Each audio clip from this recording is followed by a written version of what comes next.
학생 여러분 안녕하십니까. 지금부터 진주교육대학교 영상문학 제6강을 시작하겠습니다. 오늘은 교재의 내용 중에서 영화와 관계없는 세 장을 선택을 해서 간단하게 짚어보려고 합니다. 우리나라 시인 세 사람의 시를 선택했습니다. 백석과 정희성과 이성복의 시, 나와 나타샤와 흰당나귀 등 세 편을 놓고 지금부터 공부하겠습니다. 먼저 백석의 나와 나타샤와 흰당나귀부터 보겠는데요. 여러분들 고등학교 때 공부한 사람들도 있으리라 짐작이 됩니다. 여러분들도 고등학교 때 백석 정도의 시인의 이름은 들어봤을 것이다 이렇게 생각됩니다. 우리는 학교 다닐 때 유신시대였기 때문에 월북했거나 북한에 남아있던 문인들의 작품은 이름조차 언급을 못하였습니다. 그러다가 1987년 민주화선언이 이루어지면서 월, 납북, 또 제북, 월북, 납북, 제북 문인들의 작품도 다룰 수 있다고 이렇게 공식적으로 승인을 했거든요. 그 이후에 1990년대 이후에 백석이 연구자들 뿐만 아니라 일반 독서 대중에게도 많은 감동을 전해주고 옛날에 일제강점기에 그런 시인이 있었구나 하는 것을 이렇게 대중들에게 널리 파급되기에 이르렀고 오늘날 와서는 더욱더 백석의 시를 사랑하고 존중하는 사람들이 많이 늘었습니다. 그런데 백석에 관한 얘기거리가 아직 영화로 만들어진 적이 없다는 게 조금 아쉬운 감이 있습니다. 뮤지컬은 만들어졌습니다만 영화로는 아직까지 만들어지지 않았다. 곧 만들어질 것이라고 보여지지요. 윤동주는 여자와 관련되는 이야기거리가 하나도 없습니다만 백석은 아주 늘렸습니다. 뭐 공식적인 비공식적인 결혼 다 합하면 결혼을 5번 했다고 보면 됩니다. 또 연애한 것도 있고요. 뭐 이런 여러 가지 얘기거리가 많습니다. 그렇기 때문에 영화로 만들어질 수 있는 호재라는 점에서 윤동주와 비할 수도 없다. 윤동주는 막 거의 연애도 하지도 않고 젊은 나이에 세상을 떠났다 이렇게 보면 되거든요. 그런데 윤동주는 영화가 만들어지지 않았습니까? 동주라고 하는 영화. 백석의 나와 나타샤와 흰당나귀 시인의 실제 경험이 반영된 시라고 뭐 단순한 어떤 상상력에 의존한 허구적인 시라기보다는 시인의 실제 경험이 반영된 시라고 보는 것이 옳을 것입니다. 일제강점기만 하더라도 시인의 실제 삶의 경험을 반영하는 시가 대부분이었습니다. 그 당시에 극화의 개념, 그러니까 문학작품, 시의 내용이 허구화시킨다 하는 것은 아직까지 그런 어떤 생각에는 시인들이 이르지를 못했습니다. 그 이후 현대시가 발전되면서 시도 소설처럼 극화의 내용이다. 모든 것을 허구와 상상력에 의해서 만들어지고 짜여지고 엮여진다 하는 어떤 생각이 자리 잡기까지는 시인의 실제 경험한 내용, 삶의 일부가 시에 반영되고 투영된다 하는 생각들이 일반적이었어요. 그러면 여기에 나타샤는 저 외국 여자의 이름인데 백석이 외국 여자, 특히 나타샤 하면 러시아 여인의 이름으로 잘 알려져 있는데 연애한 적이 없거든요. 지금까지 알려진 바에 의하면. 그러면 좀 상징적인 의미에서 어떠한 여인을 특정하고 있다고 보겠는데 이 시가 백석 자신의 실제 경험을 반영한 것이라면 그러면 이 나타샤가 누구이겠느냐. 뭐 여러가지 안에 가능성을 열어놓으면 이화 여전에 다니고 있는 통영 여인 박경란을 아주 흠모했어요. 결혼까지 하려고 통영까지 몇 번 내려가고 결국 만나지도 못하고 다시 상경하고 뭐 이런 일이 있는데 한 번은 통영까지 갔다가 만나지 못하고 되돌아오면서 그 친구 신형중은 조선일보 동료 기자입니다. 진주에 하룻밤 자고 서울로 가자 해서 방향을 진주로 마산에서 낭진으로 가지 않고 진주로 가서 하룻밤 진주기수형의 공연을 춤과 노래를 듣고 그 다음날 올라옵니다. 그래서 진주기수형 2명이 아주 잘생긴 백석에만 눈길이 쏠리자 신형중은 좀 약간 기분이 좀 안 좋았겠죠. 뭐 유성기 음반에 있는 목소리의 그 창법보다도 오히려 더 나은 노래를 부르더라 하는 겁니다. 그래서 아주 호기 있게 컨설을 쳤습니다. 당신들이 아니 그 서울 구경하러 올라오면 내가 잘 대접해 줄게. 뭐 이런 이야기 했는데 정말 올라왔어요. 한 달 후에 직장을 구하기 위해서. 그러니까 기자니까 그래도 사회적으로 좀 여러 가지 안에 연결망이 있지 않습니까? 그래서 소개해 줘가지고 한 달 후에 아주 진주 있을 때보다 돈벌이가 훨씬 잘 된다 하는 어떤 그런 소식을 전해드렸다 하는 이 얘기도 있습니다만, 어쨌든 간에 내가 박경란을 만나러 갔지만 이 박경란은 결국 친구인 신형준의 아내가 됩니다. 그래서 한 방 얻어맞았죠. 그런데 최근에 어떤 논문에 의하면 이 나타샤가 박경란일 것이라고 말하는 어떤 연구자가 등장했어요. 그리고 또 그 당시에 장안의 명기, 기생으로 이름이 있었던 김영한일 것이다 하는 또 얘기도 있고, 아니다, 시인 노천명에게 이 시를 보냈다는 것이 증거가 있다. 노천명이라고 하는 여성 시인이 있었거든요. 그 노천명이다, 나타샤가. 또 아니다, 실제 러시아 여인이 있었다. 뭐 이런 뭐 여러 가지 구구한 내용들이 있습니다만, 그 중에서 가장 가능성이 높은 것은 김영한입니다. 백석은 일본 유학생 출신의 인텔리켄차로 지식인입니다. 인텔리켄차로. 또 모던보이였다. 요즘은 멋쟁이라고 하는데 일제강점기에는 모던보이라는 말을 썼습니다. 모던보이, 모던걸. 보이걸이라고 해서 아니야 뭐 소녀 10대 소녀가 아니라 20대 처녀 총각도 다 해당됩니다. 모던보이. 현대적 감각의 멋쟁이를 모던보이라 했다. 그리고 훗날에는 수십 년 흘러서 핸섬보이라는 말을 갖다가는 이렇게 말로 좀 바뀝니다. 우리나라에서는. 요즘은 핸섬보이라는 말도 거의 쓰지도 않고 그냥 멋쟁이다 이런 우리말로 쓰죠. 일본에서는 핸섬보이 아직도 쓰고 있습니다. 한사무라고 해요. 핸섬을. 약간의 어떤 이 얼굴이나 머리 옷 매무새 약간의 손질을 가했다 해서 약간의 핸드 손이란 뜻이거든요. 핸섬보이. 한사무, 일본말로는 한사무라고 합니다. 그러나 그 당시에 모던보이의 대명사로 여겨졌고, 그 당시에 헤어스타일이나 옷차림, 즉 패션 이런 데 있어서 당시로서는 첨단을 그렸던 사람이었다, 백석은. 그러니까 잘생긴 용모에다가 이렇게 멋을 부리니까 헤어스타일이나 요 옷차림이 여자들 굉장히 좋아했다는 이야기입니다. 그리고 백석은 언어적 재능도 뛰어나죠. 언어적 재능이 뛰어나기 때문에 우리말을 잘 구사하는 시인으로, 불멸의 시인으로 남아있지 않겠어요. 그 언어적 재능이라는 것은 외국어도 마찬가지입니다.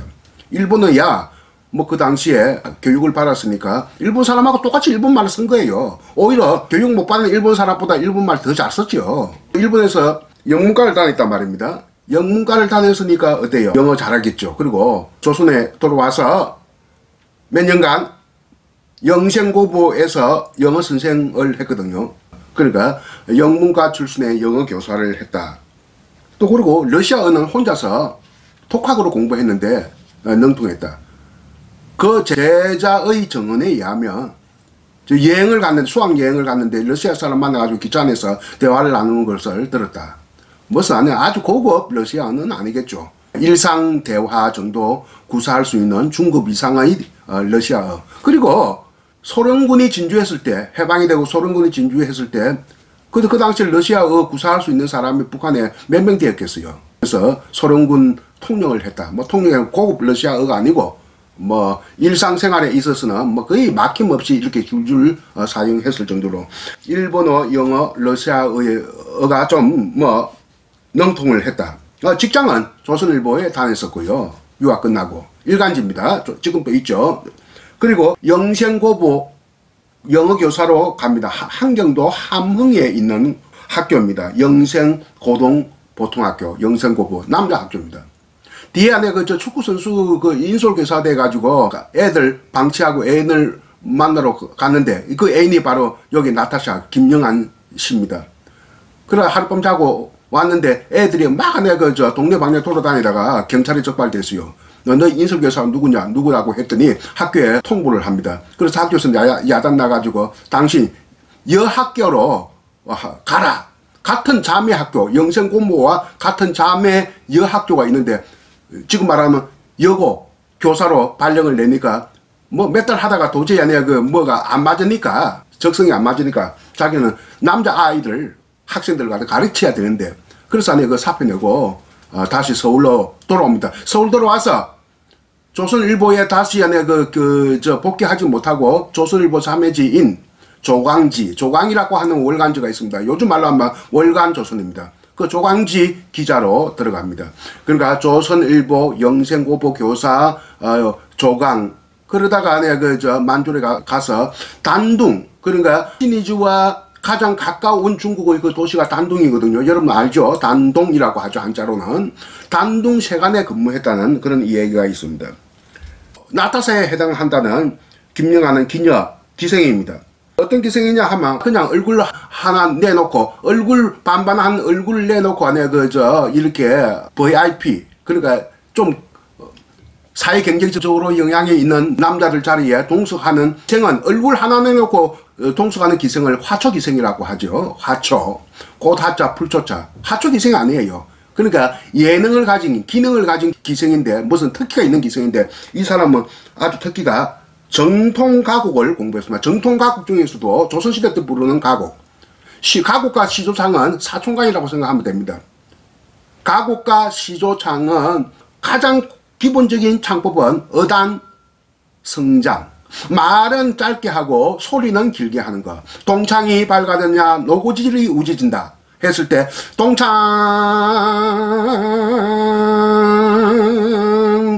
동창은 짧게 하죠. 이 창이 이렇게 소리는 길게 하는 것. 이것이 바로 어단 성장의 우리의 성악인데 그 대표적인 성악이 시조창과 가곡이 있는데 그 시조창과 가곡은 나도 잘 구분 못합니다. 이것은 막 그냥 사촌간이라고 생각을 하면 됩니다. 그 정통 가곡을 조선시대 마지막 우리나라 가객인 하기율 선생에게 배웁니다.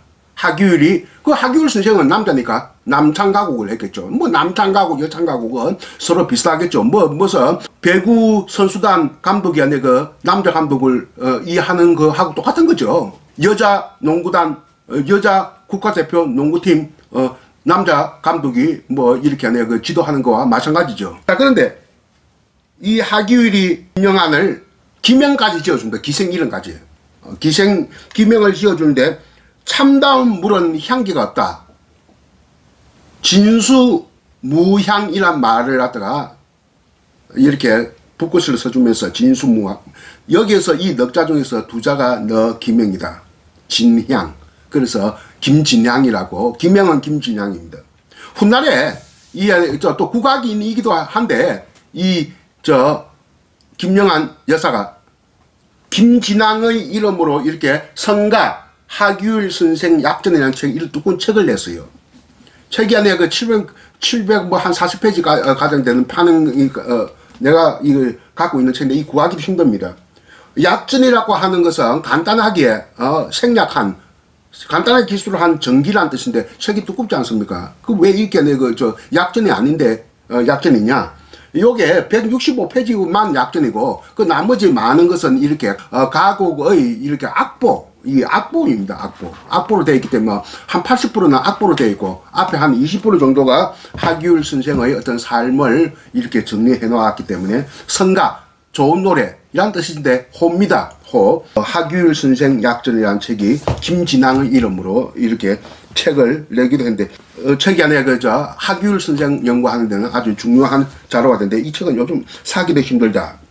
일제강점기에 그냥 기생이 아니라 무슨 기생이냐 하면 장안의 명기다. 장안은 경성을 말합니다. 지금의 서울이죠. 명기 아주 이름 있는 기생이었습니다.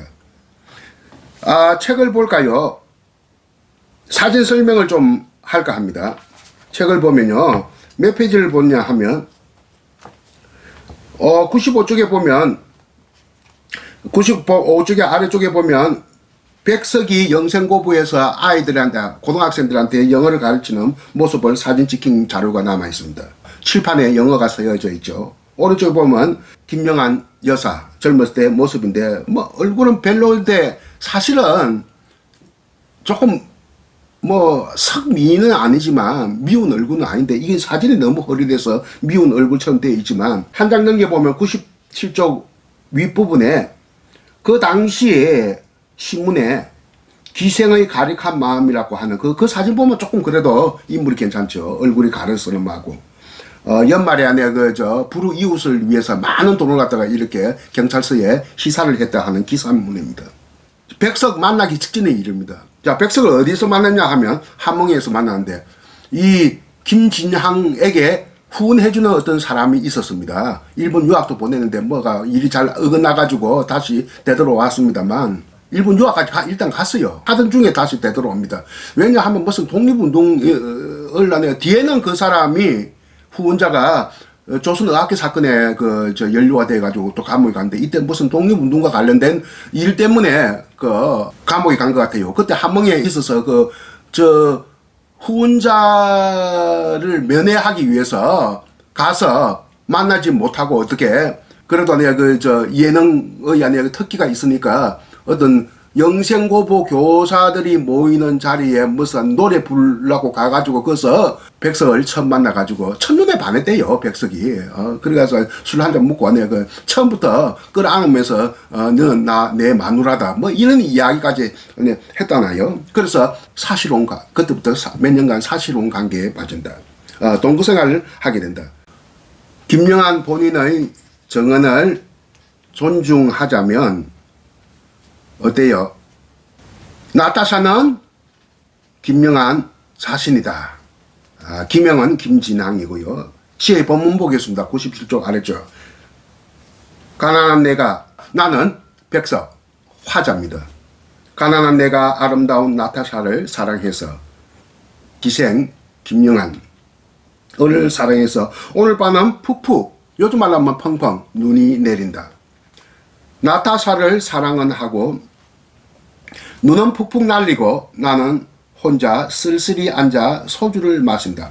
소주를 마시며 생각한다. 나타샤와 나는 눈이 푹푹 쌓이는 밤 흰 당나귀 타고 산골로 가자. 출출이 우는 깊은 산골로 가 마가리에 살자.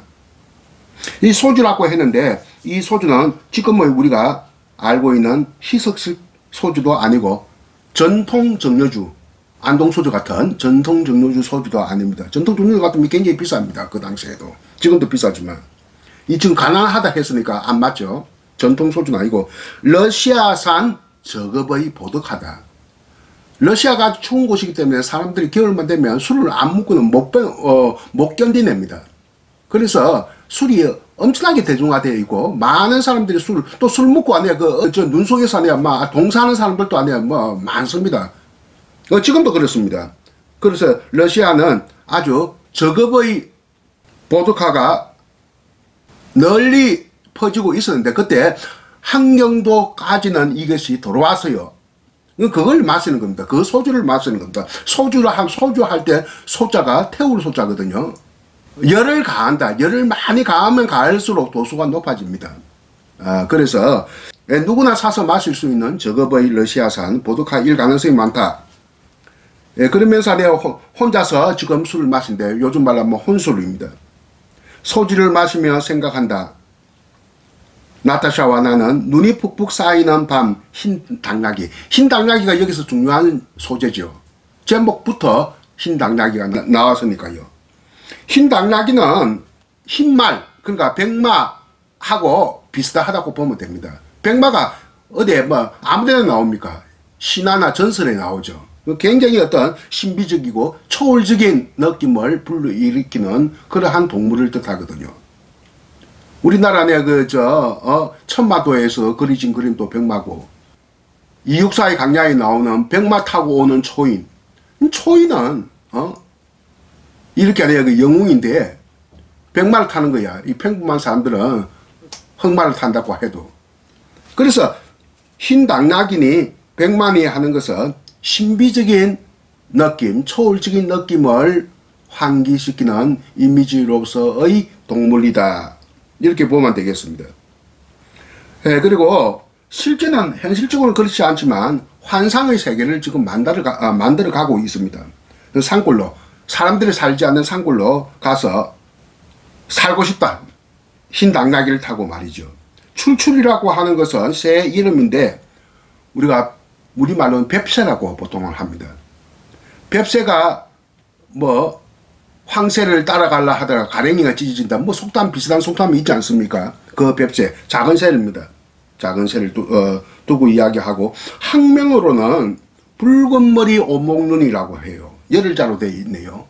붉은 머리 오목눈이라고 하는 새를 말하는 것입니다. 마가리는 보통 오두막집을 말하는데 원래는 노비들이 살던 집을 그 부잣집, 그러니까 천석군 만석군 안에 이 대지주의 집 근처에 살던 따로 떨어진 집, 이 오두막집을 마가리라고 하는데, 근데 여기 안에 그 나나 누굽니까? 나타샤는 노비가 아니지 않습니까? 그러니까 노비들의 집이라 이렇게 생각하면 안 되겠고, 오두막집은 오두막집이겠는데 뭐 빈자의 집이다 이렇게 생각하면 되겠습니다. 가난한 사람이 사는 집이다. 부자의 집은 뭘까요?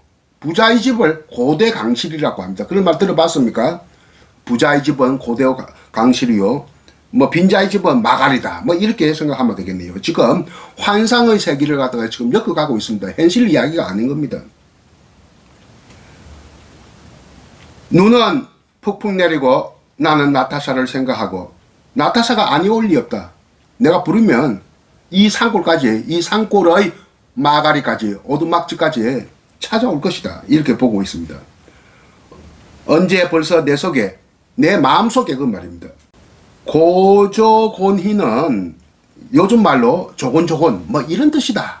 딱 그 맞아 떨어지는 말은 아닌데 대체로 맥락이 비슷하다 이렇게 보면 되겠습니다.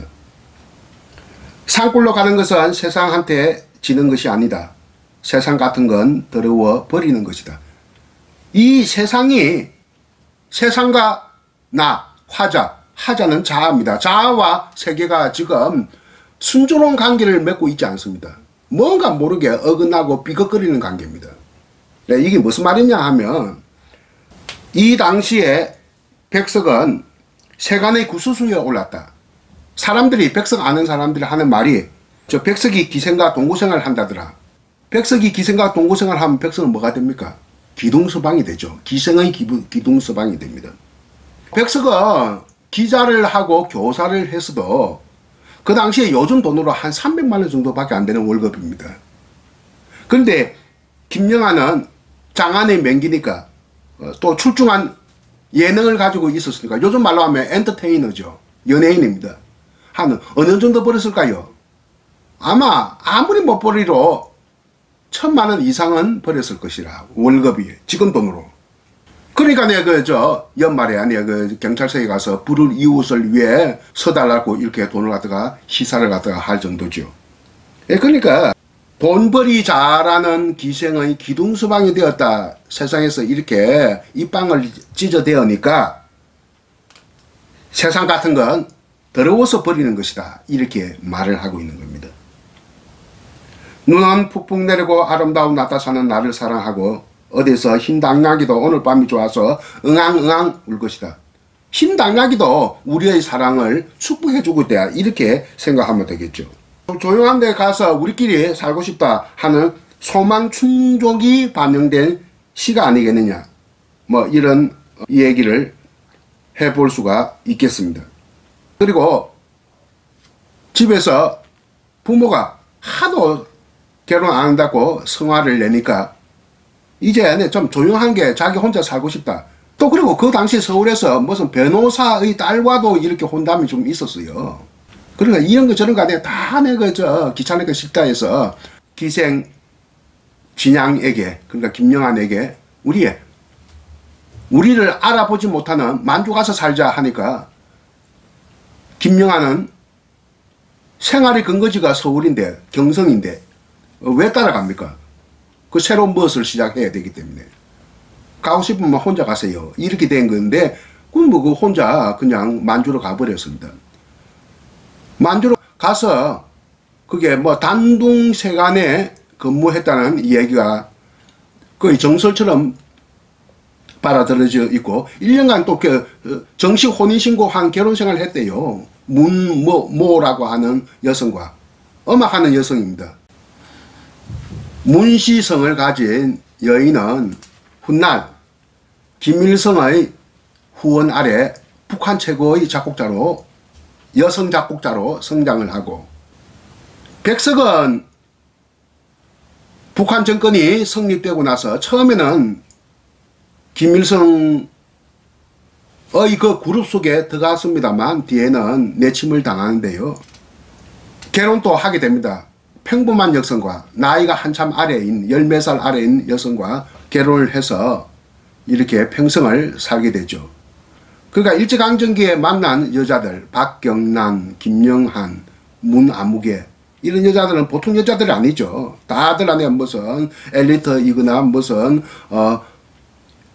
예능이 출중하거나 또 예술적인 재능이 있거나 하는 그런 보통의 여자들이 아닌데 평범한 여자를 만나서 살았는데 자기가 어릴 때 서성이 조만식이거든요. 조만식이 김일성과 권력투쟁 과정에서 몰락을 하니까 백석도 몰락을 하게 됩니다.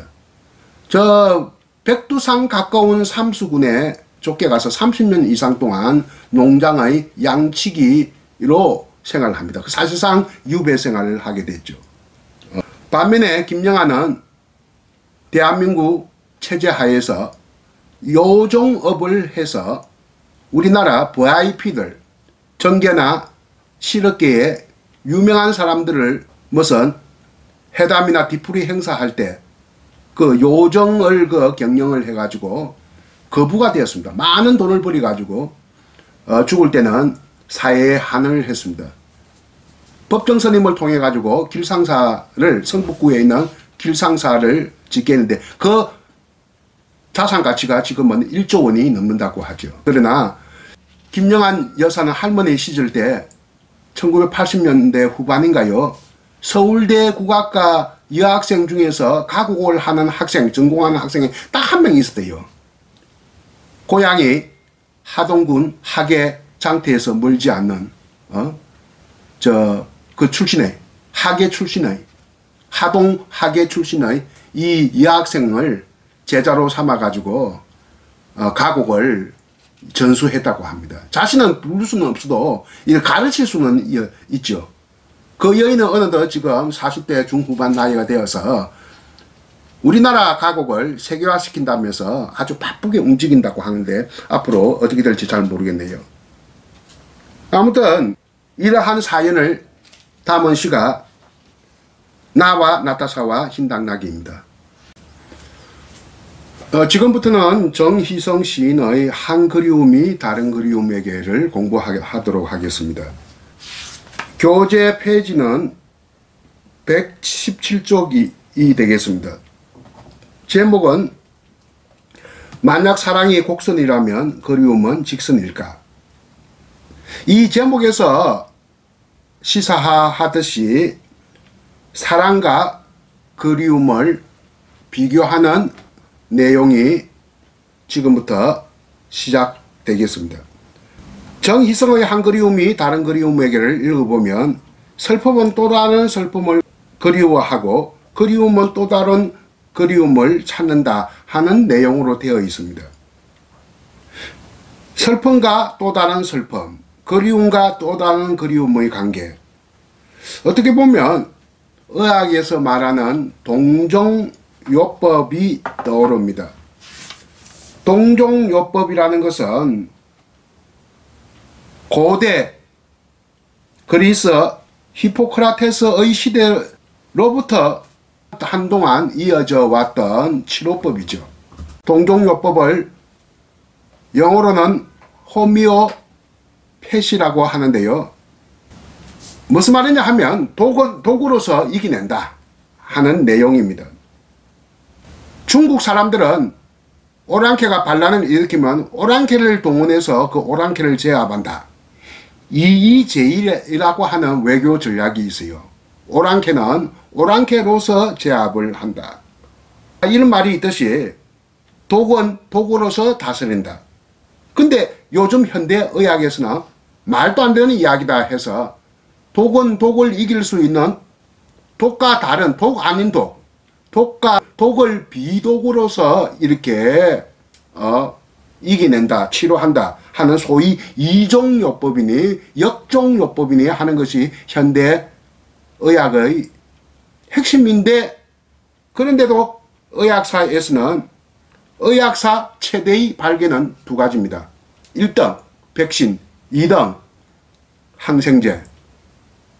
우리 지금 백신 맞고 있지 않습니까? 나도 엊그제 2차 접종을 마쳤습니다만, 백신이라는 말은 라틴어 바카에서 온 말이거든요. 바카가 암소예요. 영국의 의사 에드워드 제너는 시골에 젖짜는 여자치고는 천연두에 걸린 사람이 없더라.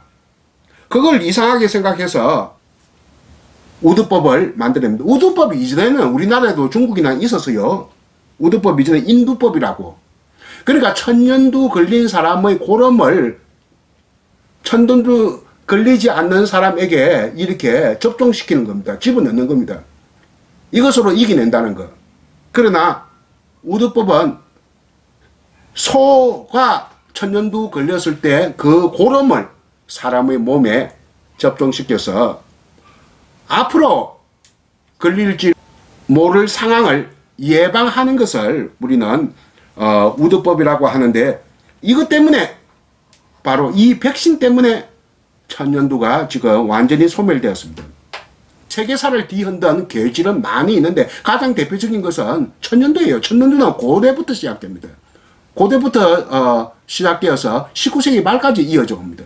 가장 긴 장시간에 걸쳐서 사람들을, 인류를 괴롭혀 왔죠. 그리고 이 지역도 아주 방대하죠. 유라시아 대륙 전체 결국 안에 남미의 그 원주민들이 안에 몰락한 것도 스페인 군대가 천연두를 안에 퍼뜨리는 바람에 이렇게 몰락시킨 거 아닙니까? 이 전 세계적으로 팬데믹으로 형성되은 것이 천연두가 가장 인류를 괴롭혔다. 패스트는 중세라고 한 한정된 시간대와 또 그리고 공간도 유럽이라고 하는 제한된 공간에서만 있었기 때문에 천연두하고는 비할 바가 아니죠. 그런데 콜레라는 근세에 생겨났습니다. 근세에 생겨나서 최근까지도 이어져 오고 있는데 요즘은 미미하죠. 아주 없어진 건 아닙니다. 근데 천연두는 아주 없어졌다고 이렇게 확정이 되었는데, 어쨌든 간에 독을 독으로 다스린다. 독을 독으로 낫게 한다. 이것을 동종요법이라고 하는데, 이 동종요법, 백신이라는 것은 동종요법입니다. 그러니까 현대 이야기에 동종요법을 우습게 보더라도 의학사의 발견, 첫 번째 제1의 발견, 거기서는 백신이니까 여전히 동종요법은 고대로부터 지금에까지도 영향을 끼치고 있다. 이렇게 보면 되는 겁니다. 이 동종요법과 비슷한 내용이 동병상련이라고 하죠. 비슷한 서지에 있는 사람들끼리 이렇게 모이면 감정을 교류하면 좀 낫다 이런 생각을 하는 것을 동병상련, 여러분 들어봤죠? 이 시가 바로 동병상련의 시다. 우리 속담에 호랩이 처지는 호러미가 알고 호러미 처지는 호랩이가 안다. 호랍이가 안다. 혼자 사는 남자를 호랍이라 하고 가부를 호러미라고 하지 않습니까? 왜? 배우자 없는 사람들끼리 그 처지를 잘 이해하니까 그렇다는 이야기입니다. 지금은 가진 것도 없고 배운 것도 없고 사회적으로 소외된 사람들끼리 서로 안에 슬퍼하고 사랑하고 그리워하고 하는 그런 내용의 이야기거든요. 그러면 시의 본문을 읽어보겠습니다. 119쪽으로 여러분들이 눈길을 돌려주기 바랍니다. 내가 한번 읽어볼게요. 어느 날 당신과 내가 날과 시로 만나서 하나의 꿈을 엮을 수만 있다면, 우리들의 꿈이 만나 한 폭의 비단이 된다면 나는 기다리리. 추운 길목에서 오랜 침묵과 외로운 끝에 한 슬픔이 다른 슬픔에게 손을 주고 한 그리움이 다른 그리움의 거룩한 눈을 들여다볼 때 어느 겨울인들 우리들의 사랑을 춥게 하리. 외롭고 긴 기다림 끝에 어느 날 당신과 내가 하나의 꿈을 엮을 수만 있다면. 여기에 나오는 당신과 나는 사회적으로 소외되고 가진 것 없고 배운 것 없고 어떤 민중적 어떤 조건에 처한 인물이라는 것을 알 수 있습니다. 120조 아래에 있는 사파를 보세요. 여러분 화면을 보기 바랍니다. 책 없는 사람들. 이 사파는 동아일보 기자, 사파가 이면서 동아일보 기자인 김수진 씨가 신문에 이렇게 나온 것을 제가 알고, 신문 기자의 글이나 사파는 신문사가 가지고 있습니다. 그 저작권이. 그래서 신문사에 연락을 해서 저작권을 이용하고 싶다고 해서 이용료 내고 이렇게 내가 인용을 할 수 있었습니다. 앞에 표지도 마찬가지죠. 그러니까 두 번을 안에 이렇게 저작권 이용하면서 그에 알맞는 저작권료를 지불을 했습니다. 어때요? 남자 여자가 이렇게 하트 모양으로 되어 있는 길 속에 길 위에 서 있죠. 곡선으로 된 하트가 바로 곡선이죠. 여기에 그리움이라고 하는 명사가 있는데 이 그리움이란 명사는 오래되지 않았습니다. 아직까지 100년이 안 되었어요. 1930년대에 처음 그리움이란 말이 등장합니다. 1920년대 한영훈이나 김소래 시에도 그립다 말은 나와도 그리움이라고 하는 명사는 나오지 않습니다. 그립다, 그리다, 형용사 그립다, 그리고 동사 그리다, 그림을 그리다 할 때 그리다, 이런 어떤 단어는 아주 오래되었을 것이라고 추정되는데 그리움은 100년이 채 못됐다. 모국어에 그리움이 없으면 그리움을 모르는 민족이 될 수밖에 없어요.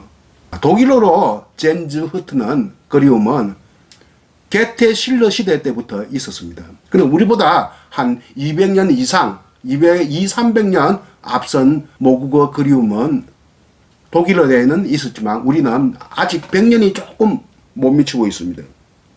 우리는 그리움 없을 때 일본어 한자말인 동경이라는 말을 썼어요. 무엇을 동경하다.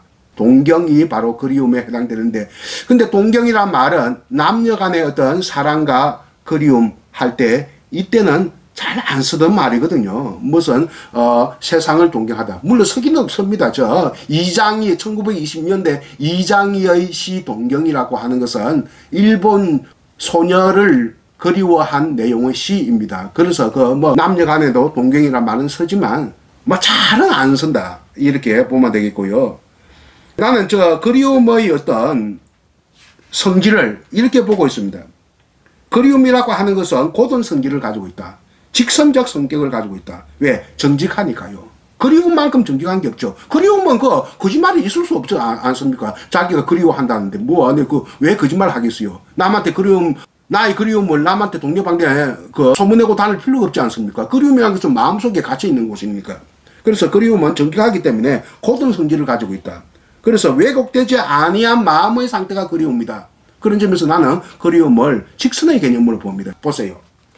우리 교재 123쪽에 나는 그리움을 이렇게 대나무처럼 고드름처럼 이렇게 생각을 하기 때문에 이 두 이미지를 조합을 해서 이렇게 색소를 끼워 넣었습니다. 그리움은 이렇게 직선의 성격이다.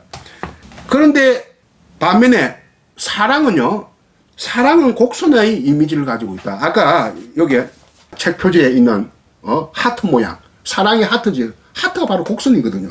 그래서 하트 모양, 그러니까 따뜻하고, 그러니까 그리움은 고드름, 뭐 대나무 이런 것을 따기 때문에 서늘한 이미지를 가지고 있다면 사랑은 하트 모양이기 때문에, 이 곡선이기 때문에 따뜻하고 뜨겁다 하는 것을 말해주고 있습니다. 그래서 사랑이 따뜻하기도 하고 뜨겁기도 한데 좀 더 발전되면 따뜻한데 이 뜨거운데 이 뜨거운 사랑을 뭐라고 합니까? 열애라고 하지 않습니까? 열애. 열애라고 하는 대중가요 굉장히 유명한 명곡이 있지 않습니까? 어때요?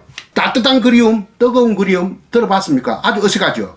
그리고 사랑, 서늘한 사랑, 차디찬 사랑, 얼음장 같은 사랑 이런 말 들어봤습니까? 못 들어봤죠? 어색하죠.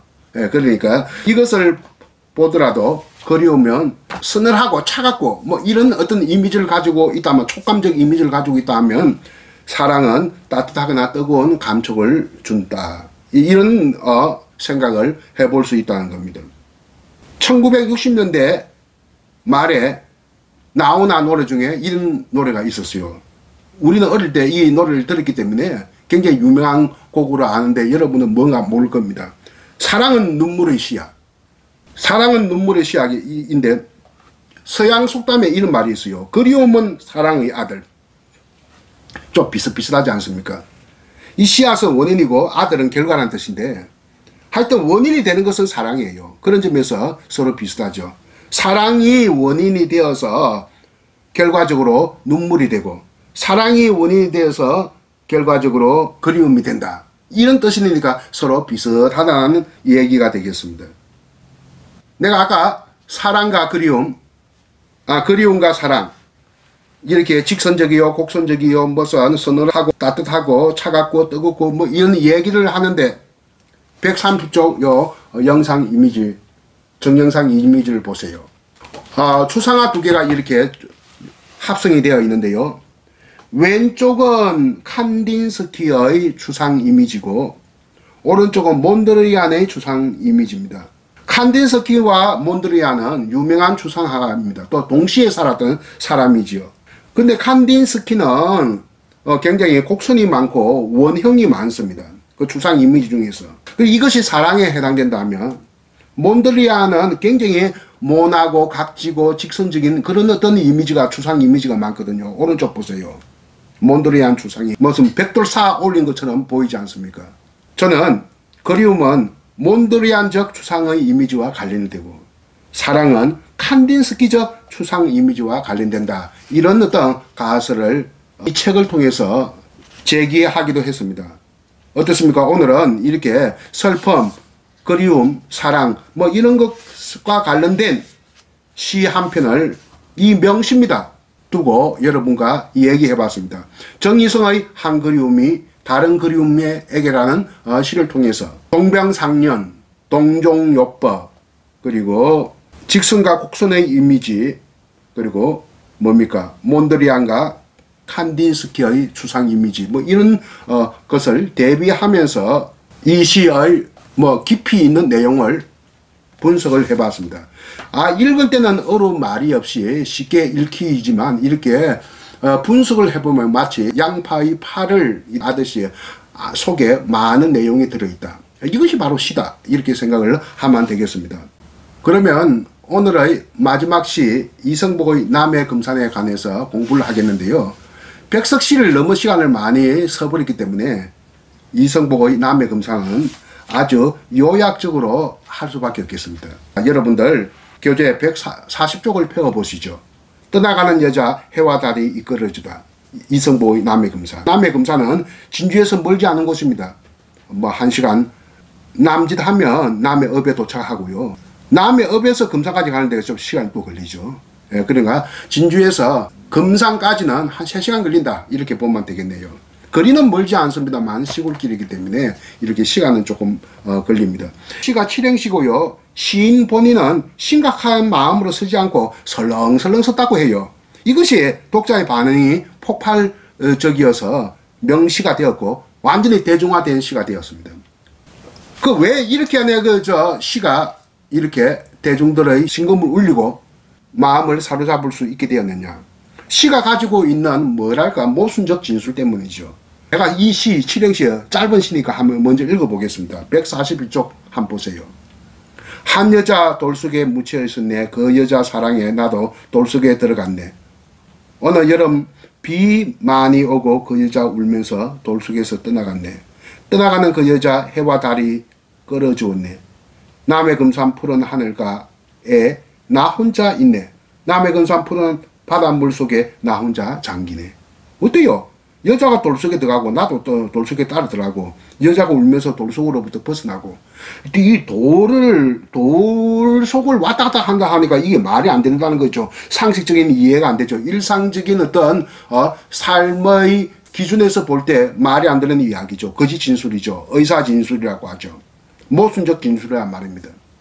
이렇게 모순적 진술 혹은 역설적 진술 혹은 반어적 진술일수록 언어의 긴장감이 높을 수밖에 없죠. 그 시는 대체로 이렇게 반어, 역설, 모순, 의사, 진술 뭐 이런 것을 사용하기 때문에 언어의 밀도가 높고 또 긴장감을 환기시켜 주는 것이죠. 여기에서 하나 둘 셋 넷 다섯 5행에 보면 해와 달이 끌어주었다 했으니까 창세 신화의 이미지가 이렇게 엿보입니다. 창세라고 하는 것은 우주를 탄생시키는 어떤 신화를 말하는 겁니다. 우리나라는 별로 이렇게 창세 신화가 별로 없어요. 설화에나 좀 있을까?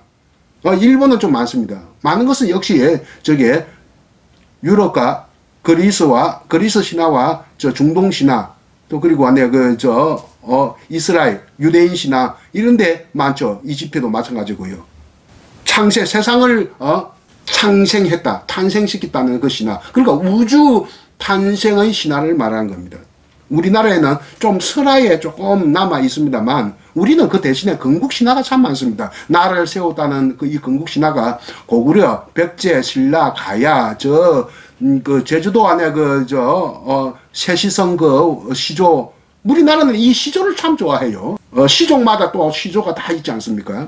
나라에도 시조가 있고 시조 무슨 파팽윤시 시조 누구 경주김씨 시조 누구 하면서 김매김치 시조 누구 하면서 그 시조 물론 그 시족 신화가 바로 건국 신화와 서로 직결되기도 하지만 직결 안 된다 하더라도 성씨마다 일어나는 신비로운 얘기거리가 많이 담겨 있습니다. 이런 창세 신화의 이미지가 엿보이는 것이 바로 요 해와 달이 여자를 끌어주었다는 겁니다. 143쪽 윗부분 그림 보세요. 내가 프랑스 가서 파리에 있는 국립현대미술관에서 찍은 사진입니다. 어때요?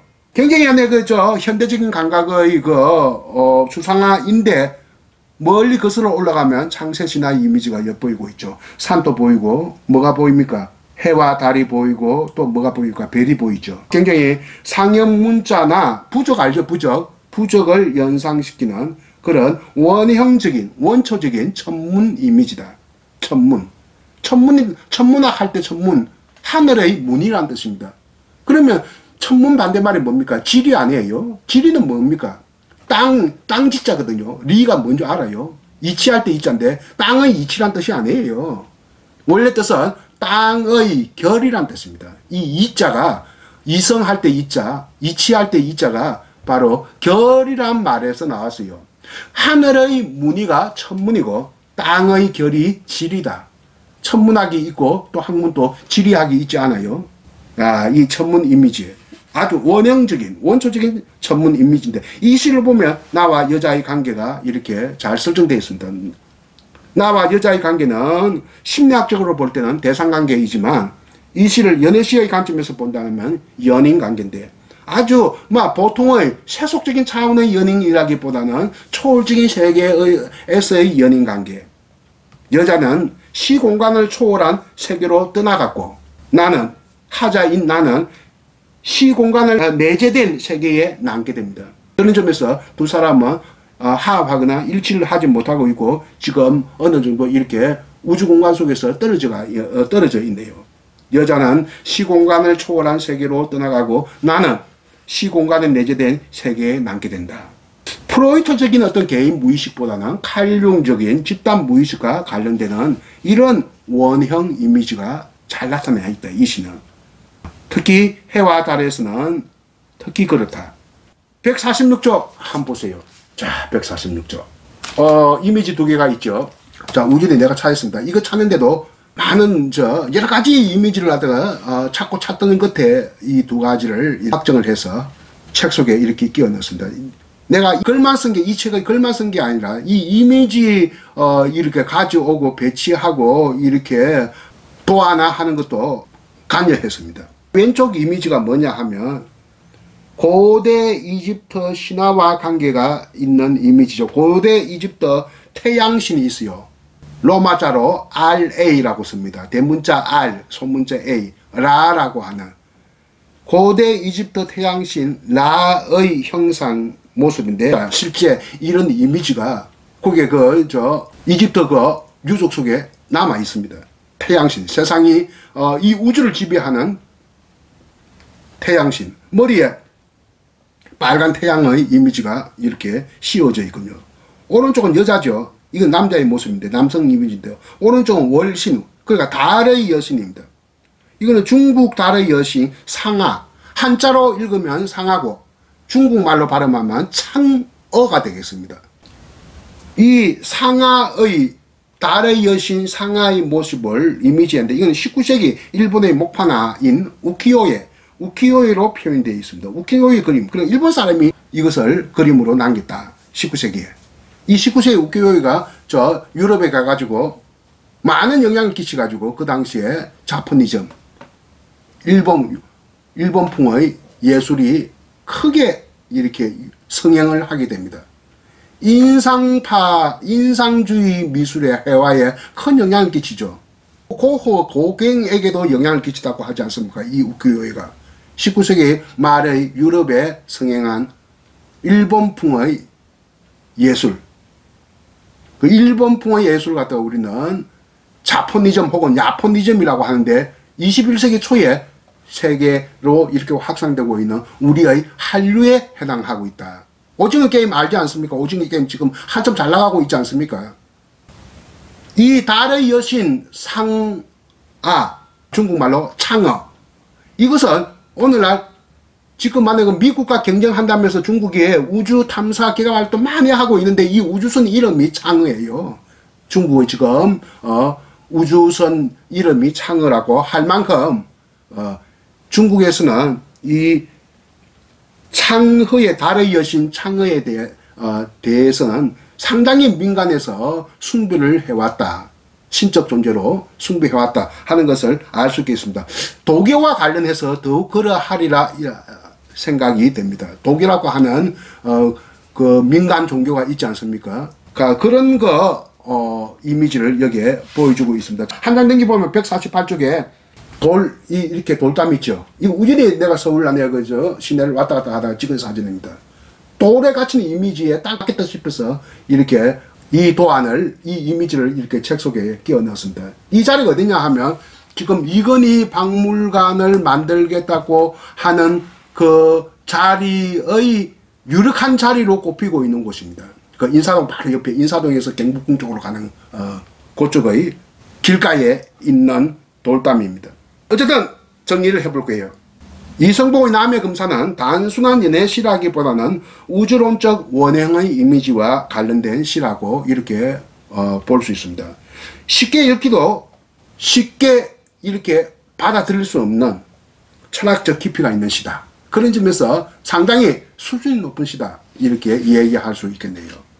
오늘은 이상과 같이 백석의 시와 정희성의 시와 이성복의 시, 동영상과는 관계없는 이 세 편의 시를 골라서 여러분과 함께 공부했습니다. 여러분 잘 들어보셨습니까? 또 다음 시간에 만나도록 하겠습니다. 들어주셔서 대단히 고맙습니다. 안녕히 계세요.